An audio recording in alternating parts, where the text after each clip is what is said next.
बिस्मिल्लाहिर्रहमानिर्रहीम। IT export services के हवाले से पहले तो कुछ तब्दीलियां जो मार्च के अंदर एक ऑर्डिनेंस आया था उसके अंदर आई, लेकिन फिनांस एक्ट 2021 के जरिए उस जो ऑर्डिनेंस की तरामीम है उसमें भी कुछ मजीद तरामीम आई। एक तो वैसे भी अकॉर्डिंग टू लॉ ज़हन में रखिए गया और फिनांस एक्ट 2021 में ये कहा भी गया है कि 1 जुलाई 2021 से इसके लागू होने के बाद ऑर्डिनेंस में आने वाली कोई भी तरमीम थी तो वो अब एप्लीकेबल नहीं रही। ये अब फिनांस एक्ट के तहत की गई तरमीम के तहत ही जितनी भी ये तरमीम है सर्विसेज के हवाले से खासतौर पर बात कर लेते हैं तो वो एप्लीकेबल होंगी। अब क्या तरमीम आई क्या है, आप सब दोस्तों को इल्म है कि जो आईटी सर्विसेज हैं ये बड़े अरसा दराज से class 133 part 1 second schedule income tax ordinance 2001 के तहत एग्जेम्प्ट थी। इसमें मुख्तलिफ टाइम पीरियड रहे, जब से हम देख रहे हैं कभी 2016 साल तक, फिर 20 तक, फिर 22 तक, 25 तक कि हर दफा इसका टैक्स पीरियड जो है वो आगे बढ़ा देते थे, लेकिन एग्जेम्पशन इसको ऑलवेज अवेलेबल रही है। अब गवर्नमेंट के पास क्या हुआ, गवर्नमेंट के पास ये हुआ कि चूंकि उन्होंने अपना सिस्टम ज्यादा मजबूत कर लिया, चीजें उन्होंने अच्छी कर ली, उन्होंने देखा कि यार पाकिस्तान के अंदर तकरीबन 50,000 के करीब लोग ऐसे हैं, ऐसे टैक्स पेयर्स हैं जो फॉरेन रेमिटेंस ला रहे हैं आईटी सर्विसेज के अगेंस्ट, लेकिन वो लोग इनकम टैक्स रिटर्न फाइल नहीं करते और अपने बाकी डॉक्यूमेंटेशन पूरी नहीं करते। तो उन चीजों को टैक्स नेट में लाने के लिए, डॉक्यूमेंटेशन करने के लिए जो एग्जेम्पशन क्लास थी, क्लास 133 जो है पार्ट 1 सेकंड शेड्यूल, उसको खत्म कर दिया गया। उसके रिवर्स के अंदर सेक्शन 65F दिया गया है इनकम टैक्स ऑर्डिनेंस के अंदर, जिसके तहत आईटी एक्सपोर्ट सर्विसेज के ऊपर चंद शराइत के तहत 100% टैक्स क्रेडिट दिया गया। पहले तो हम ये देख लेते हैं कि आईटी सर्विसेज में शामिल क्या क्या है, ताकि हमें ये समझने में आसानी हो कि किन लोगों के ऊपर ये जो सर्विसेज या ये जो कौन सी कैटेगरीज हैं जो इसमें फॉल करती हैं सर्विसेज की, ताकि वो इसको अवेल कर सके। इसके लिए सेक्शन 2 सबसेक्शन 30AD ऐड किया गया है इनकम टैक्स ऑर्डिनेंस 2001 के अंदर। उसमें आईटी सर्विस की तारीफ की गई है, कहा गया कि इसमें शामिल हैं software development, software maintenance, system integration, web design, web development, web hosting and network design. फिर एक दूसरा सेक्शन है, सेक्शन जो है ना 2 सबसेक्शन 30AE, ये है आईटी एनेबल्ड सर्विसेज। इसमें शामिल की गई है call centres, medical transcription, remote monitoring, graphic design, accounting services, HR services, telemedicine centre, data entry operations, iCloud computing services, data storage services, locally produced television program and insurance claim process। इसमें एक ध्यान में रखिएगा ये दोनों जो तारीफ शामिल की गई हैं, डेफिनेशन शामिल की गई हैं, इनके अंदर वर्ड इंक्लूड यूज हुआ है।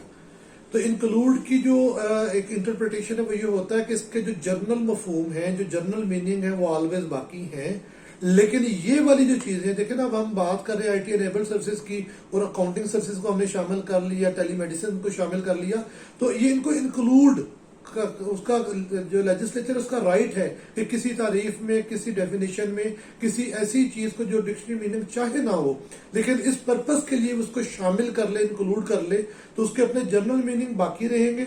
लेकिन ये वाली सारी सर्विसेज जो बताई गई, मैंने अभी डिस्कस की है, ये सारी इन 2 सब सेक्शन के जरिए इंक्लूड कर ली गई। इन्हीं दोनों जो सर्विसेज है, आईटी सर्विसेज और आईटी एनेबल्ड सर्विसेज, इनके रेफरेंस है जो section 65F income tax ordinance 2001 में शामिल किया गया है। पहली तो बात यह है कि उन्होंने कहा कि ये जो टैक्स क्रेडिट है ये टैक्स ईयर 2025 तक अवेलेबल होगा। उम्मीद रखते हैं, पहले भी हम देखते हैं कि ये बढ़ता रहा है, लेकिन फिल वक्त जो लिखा गया है कि ये 2025 तक एप्लीकेबल होगा।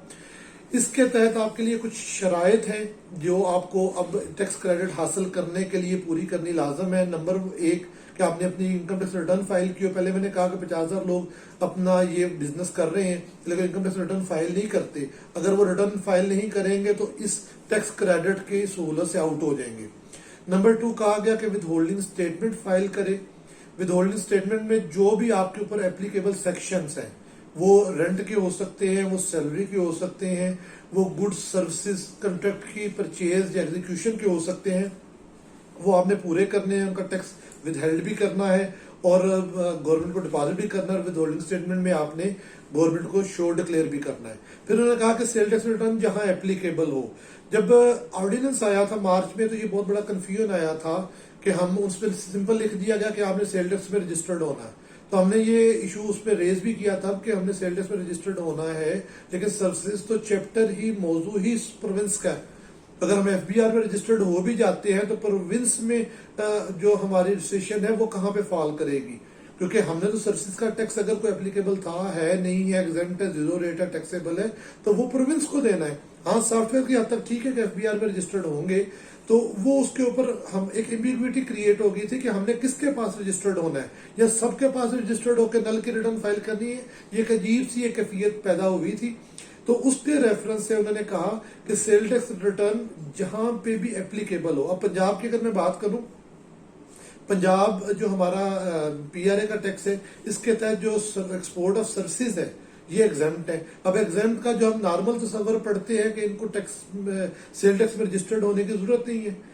अब फेडरल में उन्होंने ये किया है कि उन्होंने जो Islamabad capital territory tax on services act 2001 है, उसके सेक्शन 3(1) में एक नई क्लास 1A शामिल की है, जिसके तहत एक्सपोर्ट ऑफ सर्विसेज को उन्होंने जीरो रेट कर दिया है। अब जीरो रेट करेंगे तो बिल्कुल उसको बंदे को वहां पे जो इस्लामाबाद टेरिटरी में काम कर रहा है उसको रजिस्टर्ड भी होना है, अपनी रिटर्न भी फाइल करनी है सेल टैक्स की।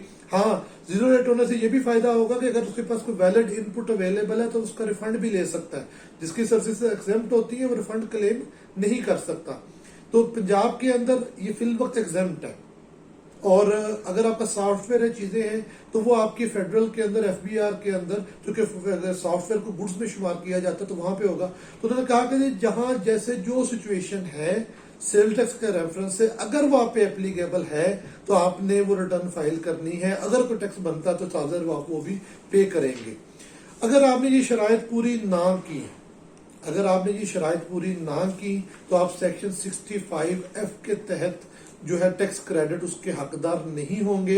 एक ऑप्शन फिर भी अवेलेबल है, ये भी इस फाइनेंस एक्ट के अंदर एक नई ऑप्शन आई है।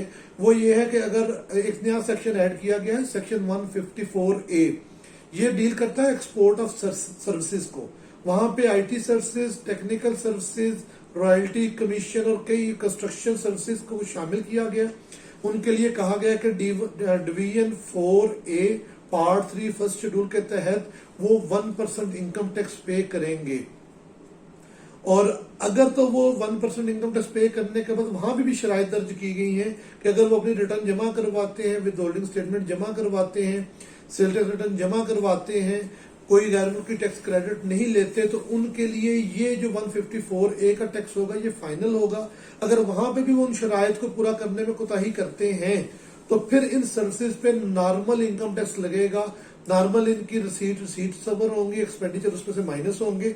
जो भी इनकम इसमें से निकलेगी वो इनकम जो नॉर्मल बिजनेस रेट है उनके ऊपर टैक्सेबल, क्योंकि रेजिडेंट पाकिस्तानी की इनकम है और ये हम जानते हैं कि जो रेजिडेंट पाकिस्तानी होते हैं उनकी ग्लोबल इनकम टैक्सेबल होती है।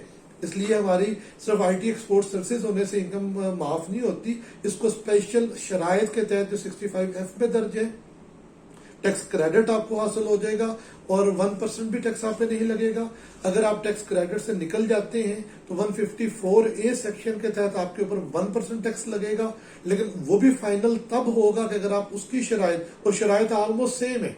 तो इसलिए जितने भी आईटी एक्सपोर्ट सर्विसेज से रिलेटेड दोस्त वाबस्ता हैं जो इस वीडियो को सुन रहे हैं, जो दोस्त मेरे इसको सुन रहे हैं, उन पे मैं गुजारिश करूंगा कि आप अपनी इन जो शराइत कंडीशंस हैं इनको फुलफिल करें, अपने बिजनेस के इनकम टैक्स रिटर्न फाइल करें, with holding statements, tax with held भी करें और फाइल भी करें, और सेल टैक्स रिटर्न जहां पे एप्लीकेबल है वो भी फाइल करें, ताकि आप 100% टैक्स क्रेडिट के हकदार हों।